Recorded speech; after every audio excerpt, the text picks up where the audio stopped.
Welcome back to Just Ask Mrs. Hurlbut. This is episode 13, and our topic today is communication. And with me today is my little sidekick. Hello. Hi, Lucy. Hi, Mom. Thanks for being here. Lucy, how do you and I communicate? Oh, depends on the day. Would you say that we communicate effectively? Majority of the time, yes. And in what ways do we communicate well?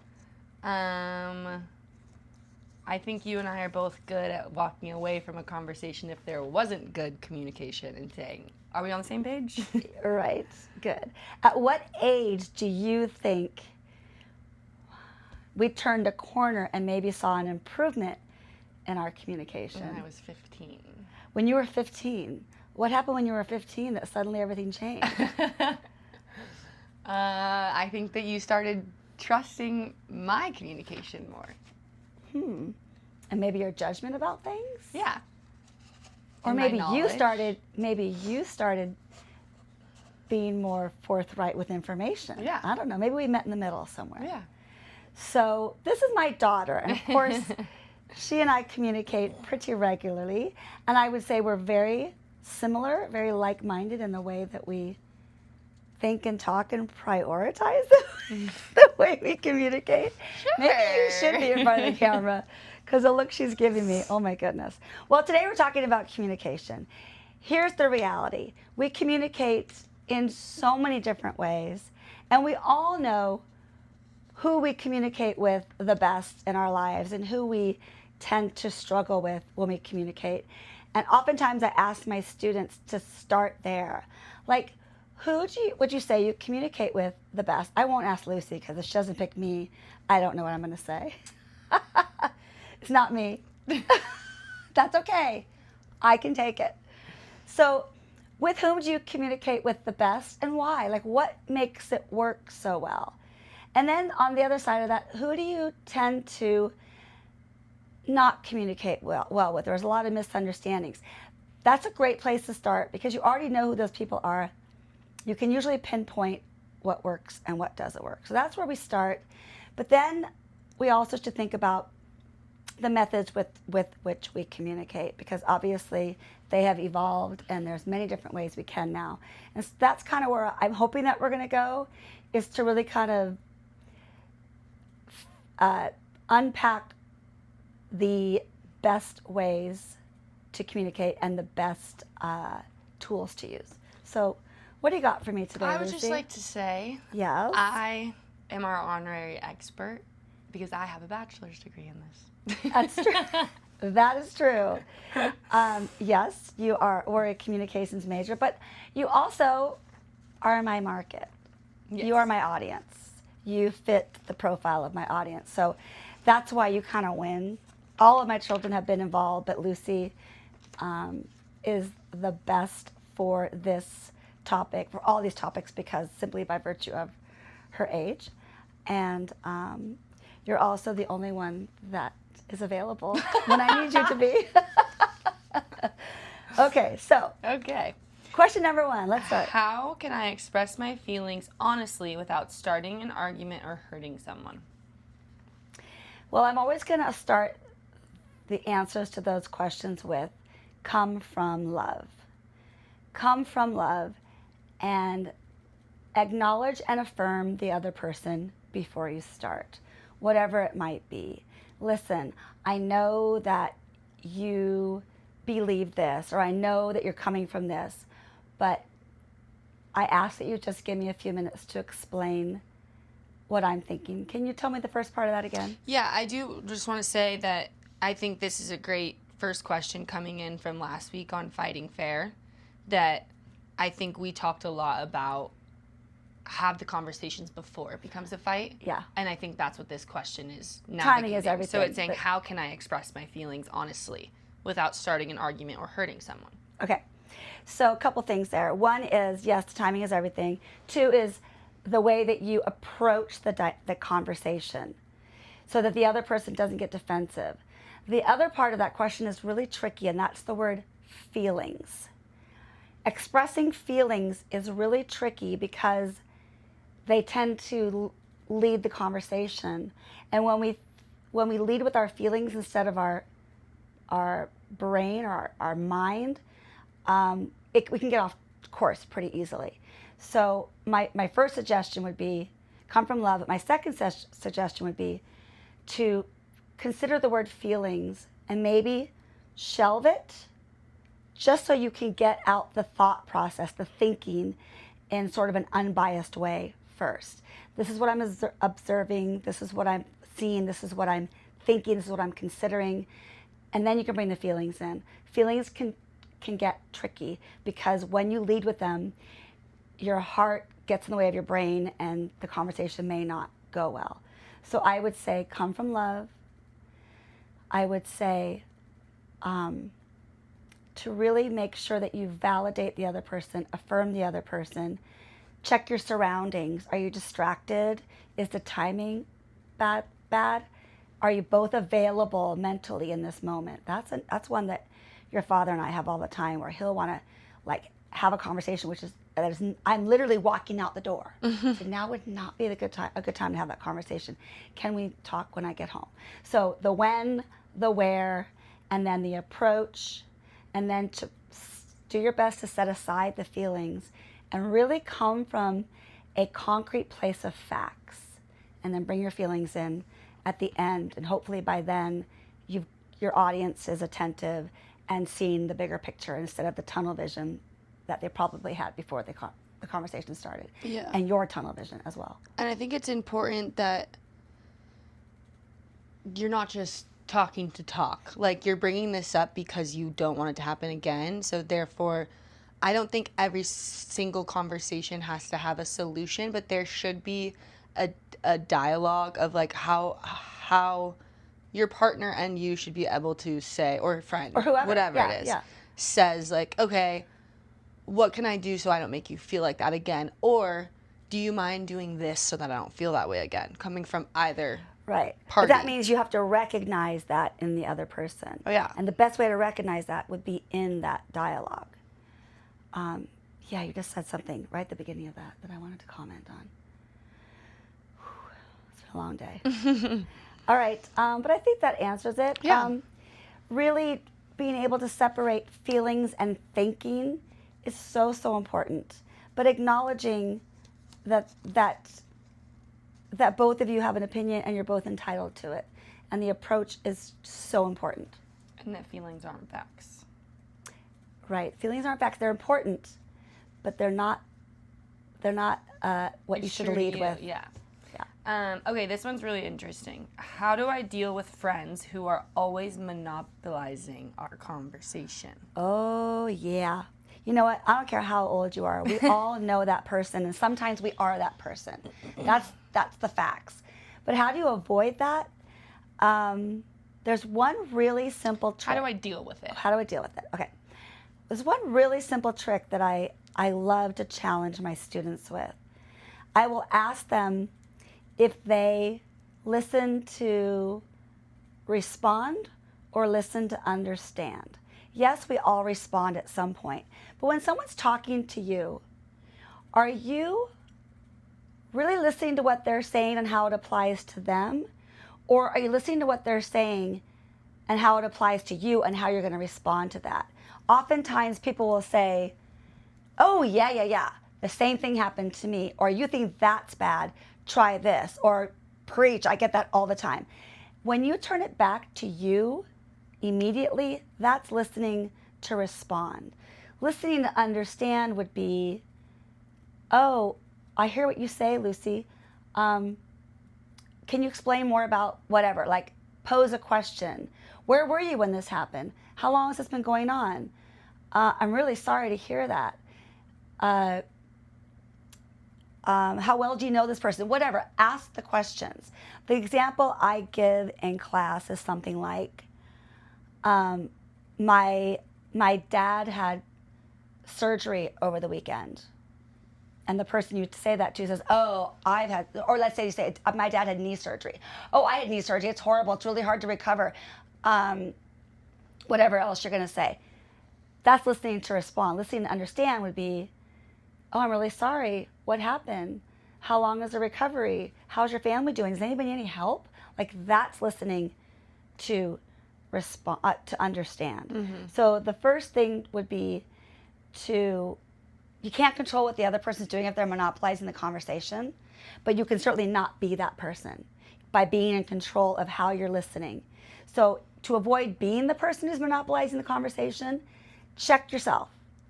Are you asking questions? Are you listening to understand what the other person's trying to convey? Don't make it about you. But if you're the person on the receiving end and the person you're talking to is monopolizing the conversation, I hate to break it to you, but you can't control the way that person speaks, the way that person monopolizes. What you can control is how you respond. I tend to, in those circumstances, say to myself, this is obviously not going to be a conversation where I will ever contribute anything. It's really going to be a monologue. So I'm just going to listen. I'm going to nod. I'm going to encourage. I'm going to ask the questions. If it doesn't turn back to me, it doesn't turn back to me. The problem is if it's an intimate partner or your best friend and it happens all the time, go back to the last question. Come to them, affirm them, and say, I hear everything you're saying. But I was trying to share something that was happening with me. So can we try again? And can you just hear what I'm saying? Does that make a difference? Like, can you do it in a way that is not insulting to the other person, but at least they open their eyes and say, oh, hopefully they'll say, oh, you're right. I'm sorry. Go back to what you were saying. Let me hear what you had to say. Sometimes that's all it takes. Yeah. But oftentimes that's just the way that person operates. And sometimes you are that person. I'm very mindful of that. And when I become that person, I check myself and say, okay, next time I talk to that person, I'm not going to do that. Or I'm going to stop that conversation. I do think that there are relationships, like I have some of my best friends that's like, I'm going through a hard time, so they know that I'm probably going to monopolize the conversation. And then when they're going through a hard time, like... Right, so consider the circumstances, yeah, for sure. Yeah. So you completely just answered the next question already. Oh, which is? How do I stay present and really listen when someone is opening up to me? Yeah, I think it's really important to decide, like you were saying, if the person you're talking to really needs that listening ear, like you've said to me 100 times. I was just gonna say it again. Yeah. You tell them what you always say, because it's really important. Well, you and my father are opposites in this, but it's funny because for certain things you want to go to certain people. I sometimes want a solution, and I sometimes just want a listening board. It's like I'm just here to vent, and you're who I want to vent to. I don't want a solution or to break this down to the nitty-gritty details. Right. And sometimes I just want someone to be there. And there's other times where I'm like, I'm coming to you with this problem. What do we think we can do about it? But I think you're really good at that. You usually start the conversation with that. Yes. And I have learned but that's over the something years that I learned to shut my mouth. Yeah. Which is hard to do. But yes, sometimes you just want someone to listen. Yeah. But I think that it took me having different personalities in my life of learning, okay, this is who I want to go to if I just want to vent. And then I don't even have to say that part. But I think back in the day when I just had you, I had to say, can you not be a problem solver right now? Can you just right. listen? So yeah, it's hard. That's definitely something that I have, a skill set that I've learned over the years, probably from my kids. And that is to know the difference between a conversation needing problem solving or a fixer, or a conversation just needing a shoulder and a listening ear. And maybe I don't have an answer for you. Maybe it's just me saying, I'm so sorry that you're going through this. Please know that I'm here. Sometimes that's worth more than the fixing or the problem solving. 100%. But I think that's different than the last question in that that's specifically being the listener. Yeah, I think that you really need to understand when someone's opening up to you if they want your feedback or if they just genuinely are trusting you and would love to share this information with you. Because I, plenty of times, have been both. Like, there's plenty of times where I'm just like, I just want to be mad because this sucks right now. Like, Yeah. I don't want a solution right now. I just Right. want to be I'll upset. worry about that later. Yeah. Sometimes in my class, this happens. Actually, more than my class, with friends and family, when somebody will come to me and say, "Can I talk to you?" And I say, "Sure," and I'll give them my full attention. I'll stop whatever I'm doing, and they'll start telling me whatever it is they're telling me, and then they stop, and I will look at them and say, "All right, I heard what you said," and because they didn't give me any other foundation from which to work, I'll say, "Are you asking me for my advice? Because if you are, I'll be happy to give it to you. But if you aren't, I'm not going to give it." Which is what I tell people all the time. Do not ever dish out advice unless someone's asking for it. It's harder for me to do that with you guys, with my kids. Yeah, that's what I was going to say. But I'm learning to. But with friends and like siblings, I will always say, "All right, I heard everything you just said." And in my brain, because this is how Mrs. Hurlbut works, I've got ideas. But I'm not going to share them unless someone's asking me. And when they do, when I say, "All right, if you want it, I'm going to give it to you. If you don't, I'm not." And I'll have students that say to me, "What do you think I should do about blah, blah, blah?" And they'll give me the whole story. And then I'll back up and go, "Okay, just so we're clear, you want my advice." And they say, "Yeah, why?" I go, "Because I'm about to give it to you, and you might not like what I'm about to say, And but I think you I need to learned make that sure that..." probably from us with the natural parental instinct of Maybe. to give advice Maybe. and then I'd say I didn't ask for that. Right. Well, it's really important for us to be aware of that. So much of communication is about being aware of your surroundings, knowing your audience, read the room, back off when necessary. But it really also means that you have to be intentional with everything you're doing and saying, which you've heard me say 1,000 times. Yeah. Okay, how do I bring up difficult topics with someone I love without the fear of judgment or rejection?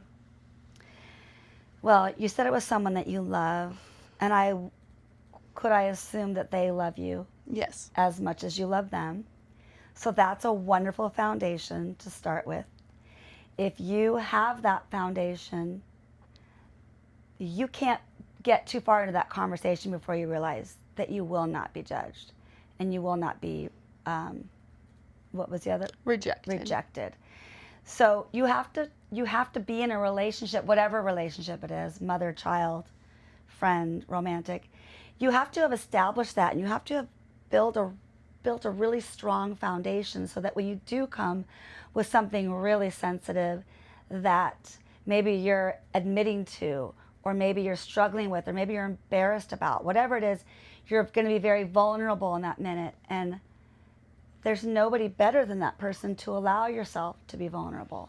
So we on the receiving end have to, I'm sorry, I'm the one telling this, but the person on the receiving end needs to also believe that that foundation is already there. Where it might get tricky is early in a friendship or a romantic relationship. It will get tricky because the foundation isn't there yet. Yeah. And now you're laying this information out on them. Maybe you should wait. Maybe the foundation needs to come first before you say to them, I've Before experienced... that fear can be removed. Yeah, like maybe somebody experienced trauma in their life. Maybe it was only a couple years before. And you think it's time to tell that person, but you haven't set that foundation yet. You might want to think about building a little bit more of that foundation first, unless you think this must be said now. Then you're back to taking a risk. You take a risk and you say, "Listen, I know this is early. I think we're heading in the right direction. I love this relationship, whether it's platonic or not. I have something I want to share with you, and I'm going to be very vulnerable right now." You announce that. I'm putting myself in a really scary position. I'm not comfortable, but I think it's important for me to share this with you. Give them that heads up so that they can stop what they're doing and they can sit down and say, "All right." It prepares them. Yeah, and hopefully they'll say to you, "No matter what you say, it's not going to change the way I feel. And if it does, we'll talk it through." And if it's shocking information, it takes away that blindsided and then quick react. It's like, okay, I'm about to be told something important. Right, you want to front load whatever you can. And that's really only in a new relationship. If you're in a solid friendship or marriage or long-term relationship, or it's a sibling, the foundation should be there. Okay, I like this one because I think this is the most daily realistic issue that people have. Okay. How do I avoid someone misunderstanding my text? Oh, okay, let me back up a little bit. There are so many ways in which we communicate with one another, right? The list goes on and on. Throw a few out there, Lucy. You're in this. You're a generation. What are you? Z, Y, Z, X. You're what? You're Z. Gen Z. Yeah. Okay. I mean, FaceTime, phone calls, texts, emails, social media. Here's one. Face to face. Oh, yeah. I was saying digital. I know, but okay, but I'm just saying there's many different ways. Yeah. Okay. When I was your age, here are my options. Face to face, landline to landline, handwritten letters in an envelope through snail mail. I think that's it. So, that's partly, well, too bad for us. There were so many ways we couldn't communicate, but yay for us. There was less room for miscommunication. Exactly. That's exactly what I was going to say. How do I avoid someone misunderstanding my text message? Well, I'm super old school, but when I send a Maybe text this is message, a question I answer. well, let me say a few things first. When I send a text, and I really encourage people to do this, I always read it through first before I send it. And I know there's a lot of bing, bing, bing, bing going on in this world. I try not to do that. I also don't like to text misspelled words, so Yeah. I will go back. Grammar police. I'm an English major, so I can't help myself. So I would reread it myself, and I would ask myself, is there anything that I'm writing that could be misinterpreted? So I remove any judgment words or attitude words. I try to be very careful to be positive. And if the text is very long, except for when I text my family group chat just to say, this event's coming up, here's when it starts, here's when it ends, blah, blah, blah. That can be long. But if I'm trying to relay information that I'm feeling or experiencing, if it gets really long, I stop and ask myself, would this be better served as a phone conversation or a face-to-face? I'll always ask myself that. So I would strongly encourage you to think twice before you send anything. And make sure your text is not a reaction, but a response that is thought through. Reactions can get you into a lot of trouble. If you're feeling something really deeply and you're trying to convey And you that, can't take it back. yeah, it's so much better to say in your text, hey, can we talk? Yeah. You tell me because of your generation. I want to hear what you have to Well, say. I think because of my generation, but everyone has a phone, I think knowing your audience is huge. I text you differently than I text my sister, and I text my sister differently than I text my best friend. And there's even something as simple as I know that you might not pick up on sarcasm as easily via text message than my friends would. Yes. And you're big on punctuation. If my sentence is incomplete, you get confused. Like, wait, what does that mean? So I think knowing your audience, one, is huge. Like, I can sporadically text every thought that comes to my brain with my best friend, and she'll know exactly what I'm saying. But I would say, like, a tip, any single time I think that there is room for misinterpretation, I always end my message with, does that make sense? That's a really good tip. If I'm explaining my feelings or my thoughts or a process that I'm going to do, like, well, I was thinking I'm going to do X, Y, and Z because, and then I'll be like, does that make sense? Like, did what I say make sense, or should I re-explain? And my best friend has a tough time with that, and she'll be like, no, explain it differently. And I'll just word it completely Still different. in a text. Yeah. But you would never think, let me just call you. But what if we can't? Like, just in that moment, we need an answer from each other. What if we can't? So if she's like, wait, there's times where she says, like, wait, no, I'm confused. So I'm still saying the same message, but I try to reword it. I look back at the message, read what could have been confusing, and say it in a different way. Yeah, third time, yeah, no, I'm not going to keep texting. I'd probably pick up the phone. But that's just it's also changing. Like, me and my friends do pick up the phone a lot. Like, if I need a quick answer, like, I am immediately FaceTiming or calling any of my people. When we text, it usually is silly things like, did you see this, or like, I got this for lunch, random stuff like that. But anything that's like, hey, I need help on, I don't know what to say to this person that messaged me, I don't know what to wear, like, I'm calling. So it has changed a little, but I think I think knowing if it's something that you don't want to be misunderstood on, then like, you should either be clarifying your text messages or using something else. Yeah, clarification is key. And I know that you're my audience, but I want you to know where I'm coming from when I share my thoughts on this. Again, I was, I was writing letters every day to your father every single day. And I can't tell you how many times I crumpled a piece of paper up and threw it away because I didn't like the way I worded something. And I can't tell you how many times I've deleted the text. But I think I'm just saying that the skill set that imparted was valuable in that I still do that. I just look everything over before I hit send.